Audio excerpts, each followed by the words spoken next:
Last year మార్చి 7వ తేదీ నేను ఒక వీడియో చేశా హంపీలో జరిగిన ఒక ఇన్సిడెంట్ గురించి. దానికి సంబంధించి ఆ రోజు నేను మాట చెప్పా, కోర్టు ఎటువంటి తీర్పు ఇచ్చినా ఎవరైతే విక్టిమ్స్ ఉన్నారో, ఎవరైతే అక్యూజ్డ్ ఉన్నారో వాళ్ళకి సంబంధించి ఖచ్చితంగా నేను మాట్లాడతాను మళ్ళీ అని చెప్పి. ఇవాళ కర్ణాటకకు సంబంధించిన కొప్పల్ కోర్టులో ఒక తీర్పు వచ్చింది ఒక 3 వ్యక్తుల్ని. And we're getting breaking news coming in. It's death penalty for the convicts in the Hampi rape and case of a tourist. 20, 28, 26 సంవత్సరాలు ఉంటారు ముగ్గురు. మల్లేష్, సాయి, శరణప్ప అని వీళ్ళ ముగ్గురిని rarest of the rare case కింద పరిగణించి వీళ్ళకి ఇక్కడ బ్రతికే అవకాశం లేదు, హక్కు ఉండకూడదని చెప్పి మరణదండన విధించింది. జనరల్గా మరణదండం మన భారతదేశంలో చాలా రేర్. అది మీరు సరిగ్గా అబ్జర్వ్ చేస్తే గత 26 సంవత్సరాల్లో ఎగ్జిక్యూట్ అయిన వాళ్ళు నాకు తెలిసి సుమారు 10 సంఖ్యలో కూడా ఉండరు, 6, 7 ఉన్నారు. అలాంటి కేసు కింద పరిగణించారు వీళ్ళ ముగ్గురిని. ఇందుకు వీళ్ళ ముగ్గురు ఏం చేశారంటే, లాస్ట్ ఇయర్ నుంచి మీరు నా వీడియోస్ ఫాలో అయ్యి ఉంటే ఖచ్చితంగా నేను చెప్పింది మీరు వినే ఉంటారు. అండ్ ఆల్సో ఈ తీర్పుకి సంబంధించి కూడా 2 ఆర్గ్యుమెంట్లు బయటకు వస్తున్నాయి. వాటి గురించి మనం మాట్లాడాలి. ఏదైతే హీనియస్ క్రైమ్ జరిగిందో మన దేశపు స్త్రీ మీద కాదు, అందుకే వాళ్ళ తీర్పుని చూసి కర్ణాటక మొత్తం సెలబ్రేట్ చేస్తుంది, శభాష్ అంటుంది కర్ణాటక జ్యుడిషియల్ సిస్టమ్ని. అండ్ ఆల్సో ఇజ్రాయెల్లో ఎవరైతే ఉన్నారో మీరు నమ్మరు, ఇజ్రాయల్ న్యూస్ పేపర్స్ కూడా సెలబ్రిటీ ఆర్టికల్స్ రాస్తాయి వీళ్ళ ముగ్గురిని ఉద్దేశించి. అంత ఇదిగా వీళ్ళు ఏం చేశారు, ఒక దేశం మొత్తం వీళ్ళ మరణదండను చూసి సెలబ్రేట్ చేస్తుంది. అంటే అసలు లాస్ట్ ఇయర్ మార్చి 6వ తేదీన హంపీలో ఏం జరిగింది మీరు తెలుసుకోవాలి. నేను అప్పుడు చెప్పినప్పుడు కూడా ఒకటే కైండ్ ఆఫ్ డిస్టర్బ్డ్ మైండ్లో ఉన్నాను, బట్ స్టిల్ ఇది మనందరం తెలుసుకోవాలి. అండ్ దీని పర్యవసానాల గురించి కూడా మాట్లాడాలి. ఎందుకంటే వీళ్ళ ముగ్గురికి తరపున ఒక న్యాయవాది ఉంటాడు కదా, లాయర్, ఆయన వచ్చి వాళ్ళ కోర్టులో ఏం మాట్లాడుతున్నారు మీరు తెలిస్తే మీరు షేక్ అవుతారు. మీరు ఎందుకు వీళ్ళు ఇలా కమిట్ చేశారు అని చెప్పి. ఎందుకంటే వాళ్ళు చేయలేదు అని చెప్పడానికి ఎటువంటి ప్రూఫ్స్ లేవు, వాళ్ళే చేశారు, అన్ని ఆధారాలు బయటకు ఉన్నాయి, ఐ విట్నెస్ స్టేట్మెంట్ల నుంచి సీసీటీవీ ఫుటేజ్ వరకు. అలాంటప్పుడు వాళ్ళు చేయలేదు అని నిరూపించే బదులు వాళ్ళు ఎందుకు చేశారని చెప్పడం వాళ్ళకి ఇంకా ఈజీ కదా. సో ఆ కైండ్ ఆఫ్ ఆర్గ్యుమెంట్ కూడా నడిచింది. ఎనీవేస్ ఫస్ట్ మనం క్రిస్టల్ క్లియర్గా అసలు ఫస్ట్ నుంచి లాస్ట్ వరకు ఏం జరిగింది, ఎలా జరిగింది, ఎలా అన్ఫోల్డ్ అయిందో మీకు చెప్పేస్తాను నేను. ఇలాంటి సోషల్లీ కాన్షియస్ టాపిక్స్ మీద ఆన్ డైలీ బేసిస్ నా సైడ్ నుంచి వీడియోస్ రోజు వస్తాయి మీకు. అది మన లోకల్గా, నేషనల్గా జరిగే ఇలాంటి ఇష్యూస్ నుంచి ఇంటర్నేషనల్ జియో పాలిటిక్స్ వరకు ఎటువంటి కాంప్లికేటెడ్ సబ్జెక్ట్ అయినా మనందరం అర్థం చేసుకునేలా సింప్లిఫైడ్ లాంగ్వేజ్లో మీకు ఎక్స్ప్లెయిన్ చేసేస్తా. కొత్త వాళ్ళు ఎవరైనా చూస్తుంటే మీకు నేను ఒకటే విన్నపం, కింద కనబడే సబ్స్క్రైబ్ బటన్ నొక్కి పెట్టేసుకోండి. డన్. మీకు అసలు కాంటెక్స్ట్ మొత్తం అర్థం కావాలంటే అసలు ఇక్కడ ఏం జరిగిందో మీరు చూడాలి. ఆ లొకేషన్ గురించి మీకు తెలియాలి. Hampi is a world heritage site. చాలా ఆర్కియలాజికల్ స్ట్రక్చర్స్ ఉంటాయి. దాన్ని చూడడానికి it attracts people around the world. Bharatadesam నుంచే కాదు, ప్రపంచవ్యాప్తంగా ఫారినర్స్ వస్తుంటారు, అవన్నీ చూస్తుంటారు. చుట్టుపక్కల లేక్స్ ఏమైనా ఉన్నా, ఇది కూడా సనాపూర్ లేక్ దగ్గర జరిగింది ఈ దుర్మార్గం. ఎనీవేస్ ఆ చుట్టుపక్కల బికాస్ ఫారినర్స్ అందరూ వస్తుంటారు కాబట్టి హోమ్ స్టేస్ అనే ఒక కాన్సెప్ట్ ఉంటుంది. అగైన్ ఏంటి హోమ్ స్టేస్, ఇది హోటల్స్లో కాదు, హాస్టల్స్లో కూడా కాదు. ఇది సింపుల్గా చెప్పాలంటే నేను యూట్యూబ్ ఛానల్ పెట్టక ముందు మలయాళంలో ఒక సినిమా చూశాను నేను, కుంబలంగి నైట్స్ అని చెప్పి. ఆ సినిమా నాకు బాగా నచ్చి ఒకసారి ఆ ప్లేస్ చూద్దాం అని చెప్పి ఇలాగే లాస్ట్ మినిట్లో బుక్ చేసుకొని అక్కడికి వెళ్ళిపోయి అప్పుడు అలాంటి ఒక హోమ్ స్టేలోనే ఉన్నా నేను.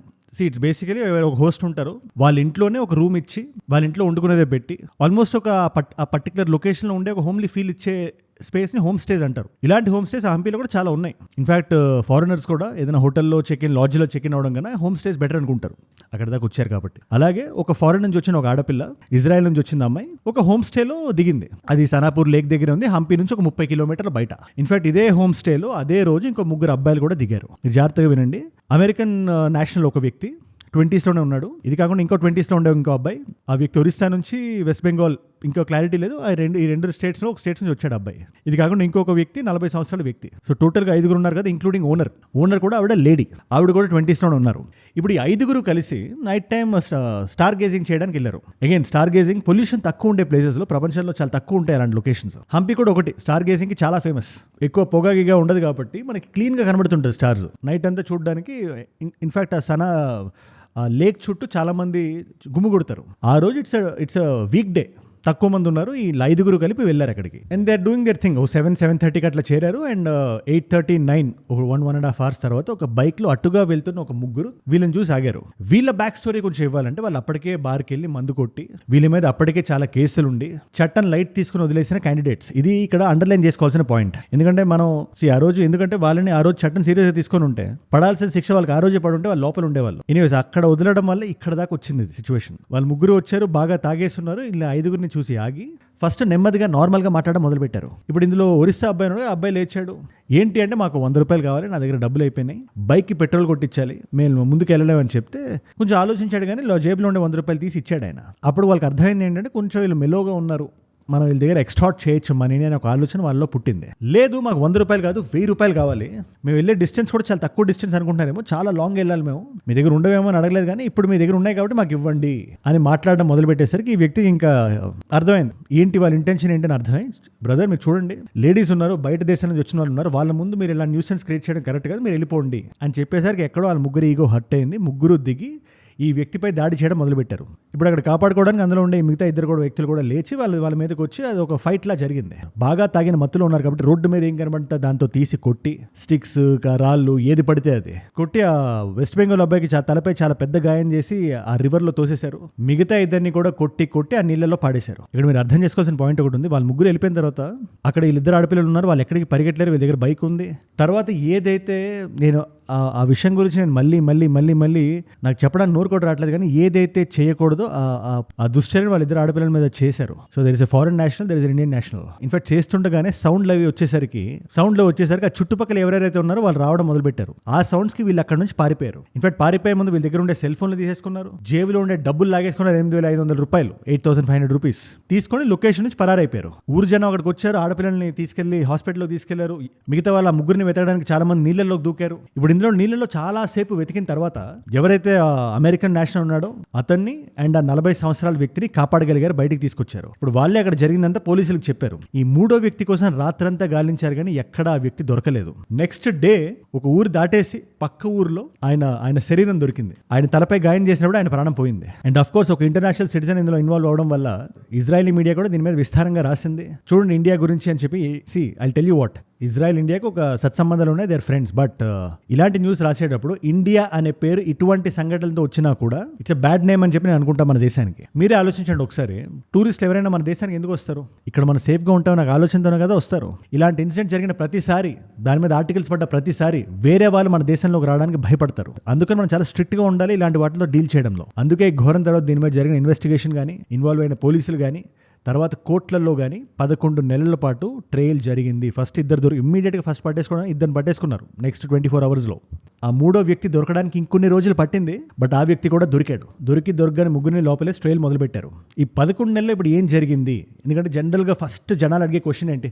నిన్నటి వీడియోలో నేను ఒక మాట అన్నా, ఈ స్కార్పియో ఇన్సిడెంట్ గురించి మనం మాట్లాడుతున్నప్పుడు ఆ తల్లి వేదన విని, ఇండియాలో చట్టాలు డబ్బున వాళ్ళకి ఒకలా, డబ్బు లేని వాళ్ళకి ఒకలా ఉన్నంత కాలం ఈ ఏడుపులు మనకు వినబడితేనే ఉంటాయి. దీని నుంచి బయటికి రావాలంటే ఎవ్రీబడి ఒక యూనిఫామ్ కోడ్ రావాలి, ఆన్ పేపర్ మాత్రమే కాదు ఆచరణలో కూడా అని. దాన్ని ఇంకో స్టెప్ ముందుకు తీసుకొని ఇంకో మాట అంటాను నేను. ఇవాళ మనం ఎన్ని చట్టాలు రాజ్యాంగాలు ఎన్ని రాసుకున్నా కూడా ఒక్క విషయం మాత్రం కామన్గా ఉండాలి. ఇలాంటి తప్పులు జరిగినప్పుడు చట్ట ప్రకారం పడాల్సిన శిక్ష మాత్రం పడాల్సిందే. ఎందుకంటే ఆ శిక్ష చేసేటప్పుడు వాళ్ళు ముగ్గురు ఏమనుకుంటారు, మహా అయితే సంవత్సరం వెళ్తాం, బయటకు వచ్చేస్తాం, లేదా లోపలేస్తే వేస్తారు 10 ఏళ్ళు ఉంటాం అనుకుని ఉంటారు కదా. అవునే కదా, అంతే కదా. ఇవాళ ట్రైన్లో కూర్చోపెట్టి వాళ్ళ సైడ్కి న్యాయవాదులు కూడా ఉంటారు కదా. ఆ న్యాయవాదులు మాట్లాడిన లాజిక్ ఒకసారి మీకు ఎక్స్ప్లెయిన్ చేస్తాను. ఇది జరగలేదని వాళ్ళు డినై చేయలేదు, మా వాళ్ళే చేశారు, మా ముగ్గురే చేశారు. కానీ వాళ్ళు చేయడానికి కారణం చాలా బలమైంది, వాళ్ళ వెనకాల చాలా స్ట్రాంగ్ రీజన్ ఉంది. అంటే ఏంటి ఆ రీజన్? జడ్జి గారు అడిగారు. సార్ వాళ్ళు చాలా పేదరికం నుంచి వచ్చారు, వాళ్ళకి ఎడ్యుకేషన్కి నాలెడ్జ్కి యాక్సెస్ లేదు, అందుకని వాళ్ళ టైంలో అదేదో జరిగిపోయింది.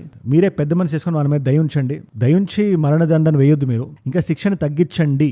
వద్దాం, ఇక్కడ కూడా వద్దాం మనం, దీని గురించి కూడా 2 సైడ్ ఆర్గ్యుమెంట్స్ ఏమొస్తున్నాయని. బట్ స్టిల్ పేదరికానికి మీరు ఇలా తగిలిచ్చేసి ప్రతి ఘోరానికి ప్రతి నేరానికి మీరు పేదరికాన్ని తగిలిచ్చేస్తే మీరు బిలో పోవర్టీ లైన్లో ఉండే వాళ్ళని అవమానిస్తున్నట్టు. అందరూ ఇదే కైండ్ ఆఫ్ మెంటాలిటీతో ఉంటారని చెప్తున్నట్టు. ఎనీవేస్ ఆ జడ్జి గారు దాన్ని సీరియస్గా తీసుకోలేదు. ఇన్ఫాక్ట్ ఇలా చెప్పినందువల్ల కూడా rarest of the rare case కింద వాళ్ళ ముగ్గురు మీద క్యాపిటల్ పనిష్మెంట్ పడింది. ఇన్ఫాక్ట్ ఇలాంటి కేసులు చాలా రేర్. అండ్ కొన్ని కేసుల్లో ఇవే కోర్టులు రేరెస్ట్ ఆఫ్ ద రేర్ కింద ఎందుకు పరిగణించో కూడా నాకు అర్థం కాదు. మీకు సింపుల్ ఎగ్జాంపుల్ చెప్తాను నేను. కోల్కతాలో జరిగింది ఒకటి, మెడికల్ స్టూడెంట్ మీద 24 ఆగస్ట్లో జరిగింది. 24 జూలై ఆగస్ట్.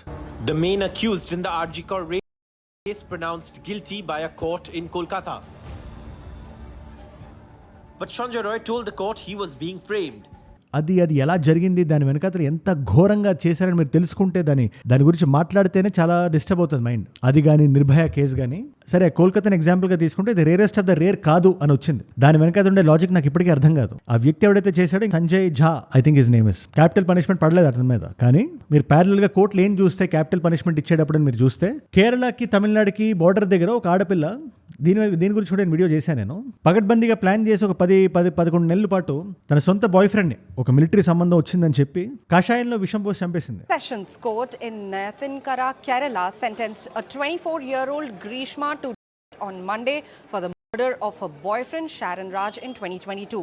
అది కూడా మల్టిపుల్ ట్రయల్స్ తర్వాత.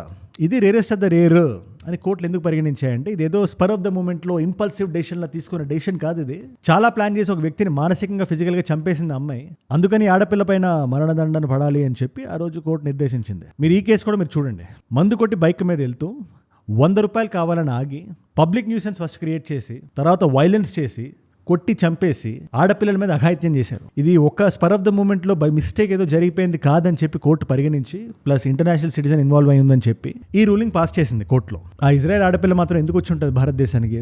దేశం బాగుంటుంది చూడడానికనే కదా. మరి ఆ పిల్ల మీద అలా జరగడం కరెక్టేనా? ఇది ఎవరికైనా వచ్చే క్వశ్చన్. కానీ ఎలాంటి శిక్ష పడాలి అనే దాని మీద రెండు విధాలుగా థాట్ ప్రాసెస్ చీలిపోయింది. ఈ రెండింటిని మనం మాట్లాడదాం, రెండింటిని మనం డిస్కస్ చేద్దాం మనం. సో ఇందులో క్లియర్ కట్ ఆర్గ్యుమెంట్ ఏంటి? మెజారిటీ ఇది కర్ణాటకలో ప్రజలు కానీ ఇజ్రాయెల్ కానీ. ఎందుకంటే కర్ణాటక బయట దీన్ని విస్తారంగా డిస్కస్ చేయలేదు. అఫ్ కోర్స్ మనం చేసాం ఒక వీడియో ఆ టైంలో, ఆల్మోస్ట్ ఒక 1 year అయిపోయింది, 11 months అయింది. కానీ జనరల్ థాట్ ప్రాసెస్ ఎలా ఉంటుంది? క్రైమ్ జరిగింది కాబట్టి ఆ వ్యక్తికి భయం లేదు కాబట్టి చేశాడు కాబట్టి ఇది ఇలా జరిగితే నెక్స్ట్ టైం రేపు పొద్దున్న ఎవడైనా చేసేటప్పుడు ఇలాంటి థాట్ వచ్చినప్పుడు 1-10 సార్లు ఆలోచిస్తాడు.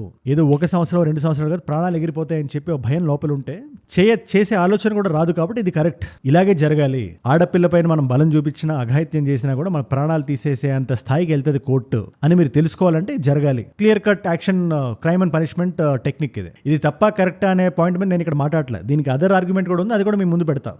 అండ్ దెన్ యూ డిసైడ్ ఇలాంటి కేసెస్లో what is the right solution అని చెప్పి. ఎందుకంటే ఇది వన్ సైజ్ ఫిట్స్ ఆల్ కాదు కదా. ప్లస్ విక్టిమ్స్ ఎవరైతే ఉన్నారో, ఇప్పుడు ఆడపిల్ల ఫ్యామిలీకి ఆడపిల్లలకి ఇద్దరు ఆడపిల్లలు ఉన్నారు. వాళ్ళు అనుకోవాలి కదా మా మీద ఇలా చేసినందుకు. ఎందుకంటే జనరల్గా బయట సొసైటీ ఎలా ఆలోచిస్తుంది అంటే, ఒక ఆడపిల్ల మీద ఇలాంటి అఘాయిత్యం అయినా జరిగితే ఆడపిల్ల మానసికంగా లైఫ్ అంతా ఇంకా అలాగే ఉంటుంది, she will be completely scared for life అని చెప్పి.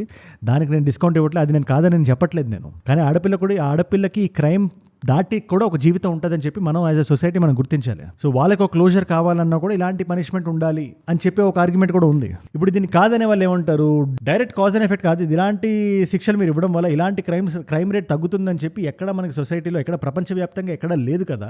అలాంటి దగ్గర ఒక మనిషి ప్రాణాన్ని మీరు ఎలా తీస్తారని చెప్పి వాళ్ళ ఆర్గ్యుమెంట్ అది. తర్వాత ఇంకా డీపర్ ఇష్యూస్ ఉన్నాయి. పోవర్టీ ఉంది, లేకపోతే ఆల్కహాల్ కన్జంప్షన్ ఉంది, రేజ్ ఉంది, లేకపోతే ఎడ్యుకేషన్ సిస్టమ్ ఉంది. వీటిలన్నిటి మీద మీరు కరెక్షన్ మెజర్స్ తీసుకోవాలి. కానీ ఒక వ్యక్తిని మీరు చంపేస్తే మీరు ఇన్స్టిట్యూషన్గా మీరు ఏం చేంజ్లు తీసుకొస్తున్నారని చెప్పి అడుగుతారు వాళ్ళు. లేదా ఆ వ్యక్తికి పాసిబిలిటీ ఆఫ్ రిఫార్మ్ని మీరు ఎలా డినై చేస్తారు?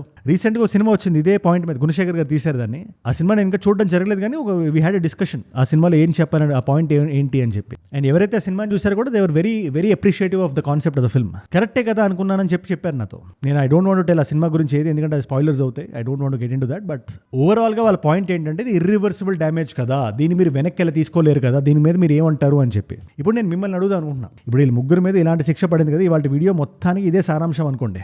ఇలాంటి తప్పు చేసినప్పుడు ఇలాంటి శిక్ష పడాలని మీరు అనుకుంటున్నారా? లేదా వాళ్ళని కరెక్ట్ చేసి మళ్ళీ సొసైటీలోకి వదలని మీరు అనుకుంటున్నారా? ఎందుకంటే ultimately it's not one size fits all. ఇలాంటి అఘాయిత్యాలు కూడా, ఇలాంటి ఘోరాలు కూడా రకరకాల స్టేజెస్లో, రకరకాల లెవెల్స్లో జరుగుతుంటాయి, రకరకాల ఇంటెంట్స్తో జరుగుతుంటాయి, కొన్నిసార్లు కుటుంబాల్లో కూడా జరుగుతుంటాయి. సో అగైన్ ఈ ఎంటైర్ కాన్సెప్ట్ మీద మీ థాట్ ఏంటి? ఎందుకంటే ఈ వీడియో యొక్క ఉద్దేశం క్రైమ్ ఏంటో చెప్పడం మాత్రమే కాదు, దాని నుంచి మనం ఏంటి, వాట్ ఈస్ ద టేక్, మనం ఏం ఆలోచిస్తున్నాం అని కూడా ఐ వాంట్ మన మైండ్కి మనం ఎక్సర్సైజ్ ఇవ్వాలి, మన ఆ ఎక్సర్సైజ్ మనం పెట్టాలి మన మైండ్కి. సో మీరు కింద డెఫినెట్గా రాయండి. ఇవాళ మల్టిపుల్ చాయిస్ క్వశ్చన్ మీ అందరికీ, సామూహికంగా బలాత్కారం చేస్తే దాని మీద ఏ భారతీయ న్యాయ సంహిత సెక్షన్ అప్లై అవుతుంది? ఇది లాయర్లు మీకు ఈజీగా తెలుస్తుంది, బట్ ఇది తెలుసుకోవడం కూడా మంచిది. మీరు తెలిస్తే కింద కామెంట్స్లో రాయండి, కరెక్ట్ ఆన్సర్ నేను పిన్ చేస్తాను. అండ్ తెలుసుకుందాం అనుకుంటే కూడా ఇన్స్టాగ్రామ్లో ఫాలో అయి పెట్టేసుకోండి. ద క్వశ్చన్ ఆన్సర్ ఎవ్రీడే ఒక స్టోరీ రూపంలో మీకు వచ్చేస్తుంది. మీకు అజయ్ ఫ్రమ్ ఏజుడ్ అని ఉంటుంది, అజయ్ ఫ్రమ్ అని రాస్తే వచ్చేస్తుంది. It's verified profile, tick mark ఉంటుంది. అండ్ ఆల్సో యూ క్యాన్, నాకు ఏదైనా ఇలాంటి వీడియో ఐడియా టాపిక్స్ మీరు ఇద్దాం అనుకున్నా కూడా ఖచ్చితంగా అక్కడికి వచ్చేసేయండి. అండ్ ఏజుడ్ గ్లోబల్ అని చెప్పి మీ నాన్ తెలుగు ఫ్రెండ్స్కి నా వీడియోస్ మీరు షేర్ చేద్దాం అనుకున్నా ఆ ఛానల్ సబ్స్క్రైబ్ చేసి పెట్టుకోండి, అది మందే అదే. అండ్ మీరు ఇక్కడ దాకా ఈ వీడియోలో వచ్చారంటే నేను చెప్పాలనుకున్న పాయింట్ ఏదైతే ఉందో అది మీకు క్రిస్టల్ క్లియర్గా అర్థమైందని దాని అర్థం. సో నేను ఒకటే చెప్దాం అనుకుంటున్నా, ఈ వీడియో నుంచి మీకు టేక్ ఉందంటే నా ప్రతి వీడియో నుంచి ఖచ్చితంగా ఏదో టేక్అవే ఉంటుంది. ఆ డైలీ బేస్ టేక్అవేస్ మీరు తీసుకుందాం అనుకుంటే, ఒక నాలెడ్జ్ ఫీల్ మీ దాకా మీరు రావాలి అనుకుంటే కింద కనబడే సబ్స్క్రైబ్ బటన్ నొక్కి పెట్టేసుకోండి. సబ్స్క్రైబ్ చేశారుగా, డన్. మీకోసం 2 వీడియోస్ ఇక్కడ పెడుతున్నాను. This video Dwarka under water mystery గురించి నేను వీడియో చేశాను 2 days ago. ఆ వీడియో ఇక్కడ ఉంది. లేదు కొంచెం క్రైమ్ రిలేటెడ్ ఏదైనా తెలుసుకుందాం అనుకుంటే, ఏంటి ఆ బ్లాక్ స్కార్పియో ఢిల్లీలో జరిగిన యాక్సిడెంట్ ఏంటి అంటే ఆ వీడియో ఇక్కడ ఉంది విత్ క్రిస్టల్ క్లియర్ ఎక్స్ప్లెనేషన్. మీకు ఏ వీడియో ఇంట్రెస్ట్ ఉంటే ఆ వీడియోని చూడండి. నేను మళ్ళీ మిమ్మల్ని రేపు ఇంకో వీడియోతో కలుస్తా. మనందరం కలిసి పెరగాలి, కలిసి ఎదగాలి. Let us all grow together. Let us all rise together. Rise above ignorance, rise above arrogance, rise above hate. ఏజుడ్ అంటే మనం. జై హింద్, జై భారత్, జై ఆంజనేయ, ఓం నమః శివాయ.